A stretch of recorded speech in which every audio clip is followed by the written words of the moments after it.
अगर कोई income tax officer आपकी असेसमेंट कर दे और आपके पास डिमांड नोटिस आ गया कि अगले 30 दिन के अंदर अंदर आपको इतना टैक्स पे करना है, तो आप क्या कर सकते हो?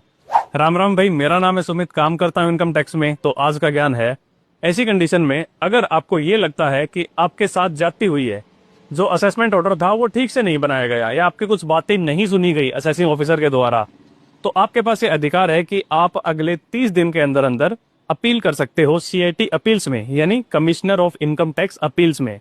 अब वो कमिश्नर ऑफ इनकम टैक्स ये डिसाइड करेंगे कि आपका जो असेसमेंट ऑर्डर था वो सही था या नहीं था। बहुत सारे क्रॉस क्वेश्चनिंग के बाद वो अपना एक जजमेंट निकालेंगे, उनका अपना एक ऑर्डर निकलेगा। या तो वो ऑर्डर आपके फेवर में आ जाएगा या आपके अगेंस्ट में आएगा। अगर ऑर्डर आपके फेवर में आ गया यानी कि आप जीत गए, एंड ऑफ द स्टोरी।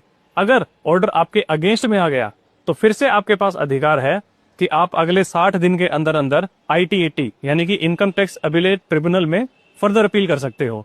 या तो वहां ऑर्डर आपके फेवर में आ जाएगा, और या फिर अगर आपके अगेंस्ट में आता है तो फिर से आपके पास अधिकार है कि अगले 120 दिन के अंदर अंदर आप हाई कोर्ट में फर्दर अपील कर सकते हो, और फिर सुप्रीम कोर्ट बसता है।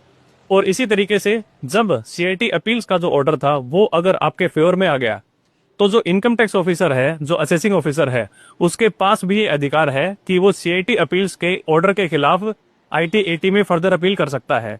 लेकिन उसके लिए कुछ लिमिटेशंस हैं। वो आईटीएटी में तभी जा सकता है अगर टैक्स इफेक्ट 60 लाख से ज्यादा का है, तो उससे कम में नहीं। उससे कम में कुछ एक सर्टेन कंडीशंस हैं, उन्हीं केसेस में जा सकता है, नॉर्मली नहीं।